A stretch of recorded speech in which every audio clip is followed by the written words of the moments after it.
Hello friends, good morning all of you. I welcome all of you to e-learning classes from today. Dear students, we are meeting after so many days because there is a lockdown in our country due to coronavirus pandemic.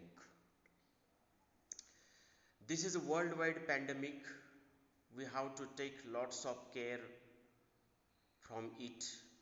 So today we are going to learn about the same problem of health and hygiene.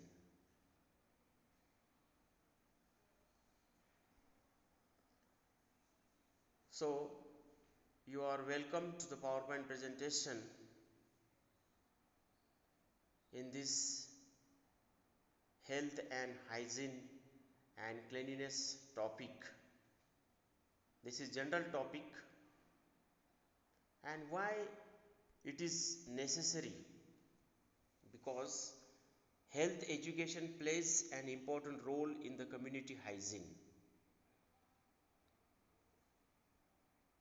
जो हमारा health education है वो पूरे समाज का जो एक स्वास्थ्य है वो बनाए रखने के लिए एक बहुत ही महत्वपूर्ण भूमिका अदा करता है ये health education. To prevent illness and have positive health attitude, correct and complete knowledge of health is necessary. कोई भी बीमारी को रोकना है और एक पॉजिटिव एटीट्यूड हमारे अंदर अगर निर्माण करना है और कंप्लीट नॉलेज ऑफ हेल्थ इसके लिए बहुत ज़रूरी होता है. Health is cleanliness and cleanliness is one of the main defences against diseases. Health जो है वो एक हमारी व्यक्तिगत सामाजिक सफाई होती है और वो व्यक्तिगत सामाजिक जो क्लीनिनेस सफाई स्वच्छता रहती है, सैनिटेशन रहता है, वो हमें बहुत सारे जो बीमारियां हैं उसके साथ लड़ने के लिए बहुत ही महत्वपूर्ण होता है. Whether they are contagious self generated, अगर हमारे अंदर कोई खुद में बीमारी पैदा होती है या दूसरों से बीमारी लगती है, उन सभी के खिलाफ लड़ने के लिए ये व्यक्तिगत सफाई और स्वास्थ्य बहुत ही इम्पोर्टेंट होता है. Dear students, in this lesson we will discuss the actual meaning of health and hygiene so that the aim of good health can be achieved through sanitary habits and healthy way of living.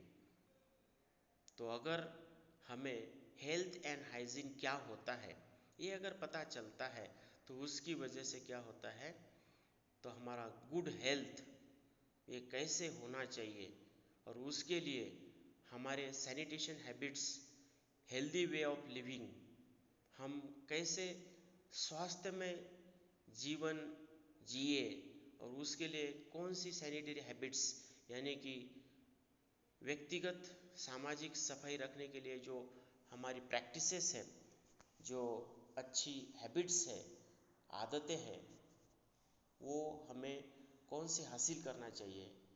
इसीलिए ये health and hygiene का education बहुत important होता है. तो पहले health. Health is defined as a state of complete physical, mental and social being and not merely in absence of disease or infirmity. Health education जो होता है वो एक कंप्लीट फिजिकल, हमारे बॉडी का शारीरिक, मेंटल यानी कि हमारे मस्तिष्क, मानसिक, सोशल, सामाजिक, इन सभी के बारे में हमारा स्वास्थ्य अच्छा होना चाहिए. and not merely an absence of diseases or infirmity. Infirmity और डिजीजेस का मतलब है कि जो बीमारियां होती है, जो अस्वास्थ्य रहता है, उसका नहीं होना, इसका मतलब ही सिर्फ हेल्थ नहीं है। तो हेल्थ का मतलब है कि हमारे पास एक फिजिकल, मेंटल, सोशल, यानी कि पूरा हमारे बॉडी का, शरीर काया का, मन का और पूरे समाज में जो हम रहते हैं, इन सभी का स्वास्थ्य, ये complete whole and soul is very important. Physical health and mental health are interrelated. हमारा शारीरिक और मानसिक स्वास्थ्य ये हर एक दूसरे से जुड़ा होता है प्यारे बच्चों। A sound mind in a sound body is an old and appropriate proverb or saying for good health। अगर हमारा कंप्लीट हेल्थ अगर अच्छा होना चाहिए तो डियर स्टूडेंट्स, उसके लिए पहले हमारा शरीर, बॉडी, ये बहुत ही साउंड यानी कि एकदम स्वास्थ्य निरामय होना चाहिए। तब ही हमारे शरीर के अंदर एक अच्छा मन रह सकता है, उसका वास्तव्य हो सकता है। इसलिए पहले हमारा जो फिजिकल बॉडी है वो बहुत ही तंदुरुस्त होना जरूरी है। फिर उसमें अच्छा तंदुरुस्त मन रहेगा और फिर उससे आपकी एक अच्छी पर्सनैलिटी बनती है, सेल्फ डिसिप्लिन निर्माण होता है। और जैसे पिक्चर में बताया है, अवॉइड कोल्ड ड्रिंक्स, ये कोल्ड ड्रिंक्स वगैरह हमने नहीं पीना चाहिए कि जिसमें केमिकल्स अलग अलग एक जो हमारे शरीर के लिए हानिकारक द्रव्य होते हैं वो उनमें समाविष्ट होते हैं। इसलिए हमने कोल्ड ड्रिंक्स और बाहर का खाना नहीं चाहिए। A healthy human being has generally the following features. जो स्वास्थ्य में, आरोग्य में जिसका लाइफ होता है, व्यक्ति होता है, उसके फीचर्स, उसके कैरेक्टरिस्टिक्स, उसके गुण नीचे की तरह जो पॉइंट्स दे हैं उस हिसाब से होता है। He has a clear skin, उसकी स्किन जो है वो एकदम, उसकी कांति, शरीर की जो कांति स्किन रहती है वो एकदम चमकदार रहती है, एकदम स्वच्छ रहती है, कोई भी स्किन के डिजीजेज नहीं रहते हैं। ब्राइट क्लियर आइज, उसकी आंखें बहुत ही एकदम तेजस्वी, जैसे कि स्वामी विवेकानंद की जैसी आंखें उनकी, वैसे क्लियर, स्पष्ट और एकदम तेजस्वी आंखें होती है। Body neither too fat nor too thin, body जो है वो पतला भी नहीं होता है, ज़्यादा मोटा भी नहीं होता है, एकदम बढ़िया मध्यम स्वरूप का शरीर एष्टि होता है। फ्रेश ब्रेथ, उनका जो ब्रेथ रहता है वो एकदम फ्रेश रहता है, मुंह से कोई बदबू नहीं आती है। गुड एपेटाइट, उन लोगों को अच्छी तरह से भूख लगती है time to time. Sound sleep, उनकी निद्रा जो रहती है वो बहुत ही एकदम शांत स्वरूप की, डीप, जितनी उनकी बॉडी को चाहिए उतनी साउंड स्लीप रहती है अच्छी तरह से। Regular activity of bladder and bowels, bladder and bowels यानी हमारी जो पचन व्यवस्था रहती है वो रेगुलरली चलती है, उसकी एक्टिविटी।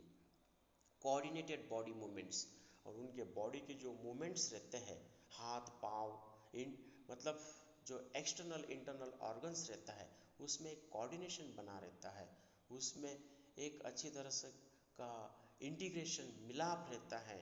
मतलब जो ब्रेन अच्छी तरह से सोचता है उसी तरह से हाथ पाँव या बॉडी के कोई भी ऑर्गन्स अच्छी तरह से काम करते हैं। और इसमें ये सभी आदतें लगाने के लिए हमारे पास हमारे हैंड्स प्रॉपरली वॉश होना चाहिए, गुड हाइजीनिक हमारे बेसिक्स प्रॉपरली चाहिए, ईट गुड हैबिट, अच्छा फूडिंग, अच्छा फूड हैबिट चाहिए। और उसके लिए एक व्यक्तिगत सफाई, मतलब ब्रश करना सुबह शाम, फिर स्नान करना, और हमारे कपड़े धोना, खाने पीने के चीज़ों को अच्छी तरह से धोकर वॉश करके खाना, और टाइम टू टाइम जब हम बाहर से आते तो हमारे हैंड्स को वॉश करना, घर के अंदर की सफाई रखना, और खाने के टेबल पे बैठते हैं तो वो जो टेबल मैनर्स रहते हैं वो हमें चाहिए। बाद में कचरा जो है वो हमारा सब डस्टबिन में ही रखना चाहिए। हमेशा tap, basin, bathroom, toilet room, इनका अच्छी तरह से यूज़ करना चाहिए। जब भी हम घर से बाहर जाते हैं, बाहर से घर आते हैं, तब हम हमेशा क्लीन होना चाहिए। जैसे कि आजकल अभी ये कोरोना वायरस का बीमारी चल रहा है, तो वो वायरस जो है वो कभी भी कैसे भी ट्रांसमिट हो सकता है, उसका पता भी नहीं चलता है। इसीलिए हम सोशल डिस्टेंसिंग, मुंह पे मास्क वेयर करना, या कोई ज़्यादा भीड़ भाड़ में जाते हैं तो पूरा हमारे बॉडी का जो किट रहता है सेफ्टी, वो पहनना चाहिए। और बार बार सैनिटाइज़र का यूज़ हम अपने बॉडी के लिए करना चाहिए।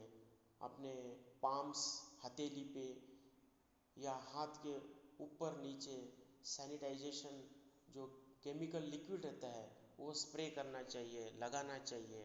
बाद में डेटॉल का यूज़ करना चाहिए। जब हम बाहर से घर आते हैं, डायरेक्ट बाथरूम में वॉश बेसिन के पास रुकते हुए जो 20 सेकंड के लिए हाथ वॉश करना चाहिए, और फिर बाद में अच्छे तौलिया से उसको रब करना चाहिए। और बाद में खाना खाने का या कोई भी दूसरे घर के चीज़ों को फिर स्पर्श करना चाहिए, डायरेक्ट स्पर्श नहीं करने का।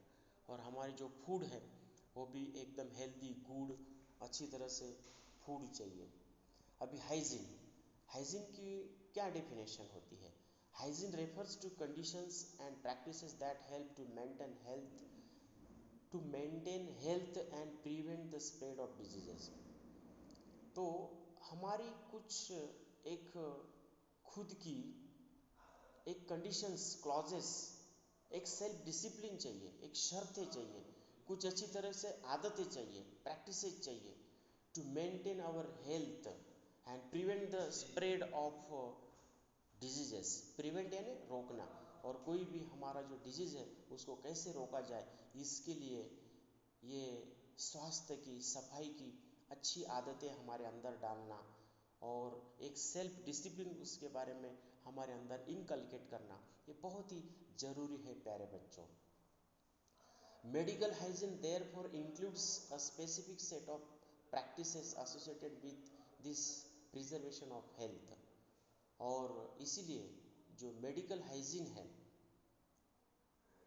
जो स्वास्थ्य डिपार्टमेंट है, उसके अंदर एक खास करके कुछ विशिष्ट ऐसे प्रैक्टिसेस रहते हैं कि जो हमारे हेल्थ के संबंधित जुड़ी हुई रहती है, जो हमारा अस्वास्थ्य नहीं होना चाहिए। तो जैसे देखिए, एक छोटा सा बच्चा जो बाहर से आया है, खेल के आया है, स्कूल से आया है, तो उसके पापा उसको एक मेडिकल हाइजीन जो है, सफाई की, वो उसके अंदर आदत डाल रहे हैं, ताकि बच्चा आगे चल के खुद करेगा, खुद वो संभलेगा। अभी इसमें public hygiene, personal hygiene, immunisation, ये हाइजीन के अंदर बहुत ही इंपॉर्टेंट है प्यारे बच्चों। Sewage and chemical waste should not be released into our water bodies। हमारे घर का जो गंदा पानी होता है, टॉयलेट, बाथरूम का, और जो फैक्ट्री का केमिकल वेस्ट रहता है, वो जो पब्लिक वाटर बॉडीज रहते हैं, नदी, कुआं, तालाब, उसके अंदर डायरेक्टली नहीं छोड़ना चाहिए। Sewage should be chemically treated first before being released into the water bodies to avoid water-borne diseases। और जो ड्रेनेज का जो वाटर रहता है, सीवेज यानी ड्रेनेज, वो केमिकली ट्रीट करना चाहिए। कोई भी वाटर बॉर्न डिजीज हमें नहीं होना चाहिए। और जो कोई छोटा मोटा नाला नदी रहता है उसमें जो हम फैक्ट्री का टॉयलेट बाथरूम का डायरेक्ट पानी छोड़ते हैं, वो ऐसा नहीं करना चाहिए। उसको पहले से एक वाटर को भी सैनिटाइज होना चाहिए, मतलब उसमें कुछ डिसइंफेक्टेंट केमिकल्स रहते हैं, वो सीवेज ड्रेनेज वाटर में ऐड करते हैं, फिर उससे वो वाटर क्या होता है, एक स्वच्छ हो जाता है, शुद्ध हो जाता है, और फिर वो कोई भी वाटर बॉडीज में हम छोड़ सकते हैं, कि जिसकी वजह से water borne diseases, malaria, cholera ये नहीं हो सकते हैं। बाद में immunisation and vaccination can prevent infectious diseases, और हमारी इम्यूनिटी पावर बढ़ाने के लिए, कोई भी बीमारी के प्रति लड़ने के लिए इम्यूनाइजेशन जो स्वास्थ्य डिपार्टमेंट करता है, उसका जो वैक्सीनेशन दवा रहता है, जो रसीद मतलब जो उसका एक मेडिसिन रहता है, वो उसका कैंपेनिंग चलता है, वो भी ज़रूरी है, कि जिसकी वजह से वो हमारे इन्फेक्शियस डिजीजेज जो हैं उससे रोका जाए। जैसे अभी कोरोना वायरस के ऊपर कोई वैक्सीनेशन नहीं है, सभी वर्ल्ड के साइंटिस्ट उसका प्रयास कर रहे हैं, वो जल्दी से जल्दी खोजी गई तो सभी के लिए बहुत ही लाभदायक और सुखकारक होगा डियर स्टूडेंट्स। और ऐसे भी दूसरी बहुत सारी जो बीमारियां हैं, जैसे पोलियो वैक्सीन, ट्यूबरकुलोसिस, इसके ऊपर जो वैक्सीन्स हैं, तो फिर ये आगे जो इन्फेक्शियस डिजीजेस है वो होते नहीं हैं। इसलिए हम टाइम टू टाइम, जैसे बच्चे का जन्म होता है तो माता पिता इसका केयर लेते हैं, पेरेंट्स उसका एक वैक्सीनेशन प्रोफाइल रहता है, कार्ड, वो मेंटेन करते हैं और टाइम टू टाइम बच्चों को दिया जाता है। बाद में जैसे जैसे हम बड़े होते जाते हैं तो पर्सनल हाइजीन का हमने केयर लेना बहुत ही ज़रूरी है। Take care of the skin, आपकी स्किन की केयर लेना चाहिए, स्नान करना चाहिए, वॉश लेना चाहिए, हाथ पाँव धोना चाहिए। Keep your hands and nails clean, हमेशा अपने हैंड्स को, नेल्स को क्लीन रखना चाहिए, काटना चाहिए नेल्स को अपने एक हफ्ते में एक बार। वॉश योर हेयर रेगुलरली, बाल ज़्यादा बढ़ना नहीं चाहिए, हमारे बालों को अच्छी तरह से शैम्पू लगा के एक हफ्ते में एक बार दो बार धोना चाहिए। Brush your teeth and gums after every meal, हर एक दोपहर का नाश्ते का, शाम का खाना खाने के बाद हमारे टीथ को, गम्स जो रहते हैं ऊपर के मसूड़ों को अच्छी तरह से स्वच्छ रखना चाहिए, ब्रश करना चाहिए। Before going to bed also we should brush our teeth regularly. Wash your eyes daily with tap water, clean शुद्ध पानी से अपने आँखों को धोना चाहिए। Nose must be clean at regular intervals, हमारे नाक को हमेशा साफ रखना चाहिए। Never clean an ear with a sharp object, कोई भी शार्प नुकीला ऑब्जेक्ट से हमारे कान को साफ नहीं करना चाहिए, उससे हानि हो सकती है, खून आ सकता है। इसलिए सॉफ्ट जो ऐसे कपास के बर्ड्स रहते हैं उससे हमने उसको साफ करना चाहिए। Do physical exercise to keep the body muscles active, और सुबह शाम हमने फिजिकल एक्सरसाइज करना चाहिए, जॉगिंग करना चाहिए, वॉकिंग करना चाहिए, रनिंग करना चाहिए, स्पोर्ट्स एंड गेम्स खेलना चाहिए रेगुलरली सुबह शाम, ताकि हमारा बॉडी मसल स्ट्रांग रहे, एक्टिव रहे। टेक प्रॉपर रेस्ट, कम से कम 7 to 8 आवर्स का नींद चाहिए। और one should develop healthy habits, और हमारे अंदर अच्छी तरह के हेल्दी हैबिट्स इनकलकेट करना चाहिए। वैसे 6 to 8 आवर्स डेली स्लीप होना चाहिए, लेकिन जो बच्चे रहते हैं उनको 8 to 9 आवर्स का स्लीप रहता है, तो उनके इंटरनल एक्सटर्नल बॉडी ऑर्गन्स का डेवलपमेंट ये टीन एज में अच्छी तरह से होता है। तो हेल्दी एनवायरनमेंट रखना चाहिए प्यारे बच्चों। हमारे आजू बाजू का साइड में जो एरिया रहता है उसमें एक अच्छी तरह से एनवायरनमेंट क्लीन चाहिए। गार्बेज जो है वो डस्टबिन में डालना चाहिए। Do not allow water to stagnate outside your house, घर के आजू बाजू में पानी इकट्ठा नहीं होना चाहिए। और हमारे श्योर पाइपलाइंस जो है, जो ड्रेनेज सिस्टम है, उसको अच्छी तरह से, जहाँ सीवेज प्लांट रहता है केमिकल डिसइंफेक्टेंट्स डालने का, उसको जुड़ी हुई हमारी सीवर लाइन चाहिए, नहीं तो बीच में टूट फूट गई तो उससे डिजीज बढ़ते हैं। और contamination of drinking water with little amount of faces human excreta causes a number of diseases. Human excreta का मतलब क्या है, फेसिस का मतलब क्या है, जो हम टॉयलेट बाथरूम है वो ओपन एरिया में नहीं होना चाहिए, और वो जो डिफेक्ट करते हैं एक्सक्रीटा जो रहता है हमारा, जो टॉयलेट रहता है एक्सक्रीटा, वो कहीं भी वाटर के संपर्क में बिल्कुल भी नहीं आना चाहिए, तो उसकी वजह से बहुत सारे बीमारियां बढ़ते हैं। इसके बाद हमारे जो फूड आइटम्स हैं वो बहुत ही हेल्दी फूड खाना चाहिए, सब्जियां, दाल, फ्रूट्स वगैरह। बाहर का जंक फूड पैकेज जो रहता है ऑयली, वो बाहर का फूड नहीं खाना चाहिए, उसको हमने टालना चाहिए। स्टोरेज फूड को खाना नहीं चाहिए, तो ताज़ी सब्जियां वगैरह हैं उसको खाना चाहिए। ये क्यों इम्पोर्टेंट है प्यारे बच्चों, ये हमारा पर्सनैलिटी को इम्प्रूव करता है, और पीपल फिर हमारा एडमायरेशन करता है। और दूसरी बात, if you are clean the action is also clean from you. Make the environment clean, हमारा एनवायरनमेंट जो है वो अच्छी तरह से क्लीन होता है। Easy flow of verbal communication and discussion, अच्छी तरह से हम संवाद कर सकते हैं लोगों के साथ। It helps to improve hygiene in you, हमारे अंदर अच्छी तरह से स्वास्थ्य रहता है। सेल्फ डिसिप्लिन मेंटेन होता है। People learn from you about your secret of success, आपका पर्सनैलिटी का सक्सेस क्या है वो आपसे जानना चाहते हैं लोग, जब आप हेल्दी और हाइजीनिक रहते हैं। You are the winner in the competitive work life, और जिस कंपटीशन में आप उतर रहे हैं वहाँ आपकी जीत होती है। तो इसलिए प्यारे बच्चों, आप हमेशा अपने हेल्थ एंड हाइजीन का ख्याल रखें, जिसकी वजह से हमारा आरोग्य हमेशा स्वस्थ में रहेगा। तो मैं सभी को इसके लिए शुभकामनाएं देता है। Thank you very much.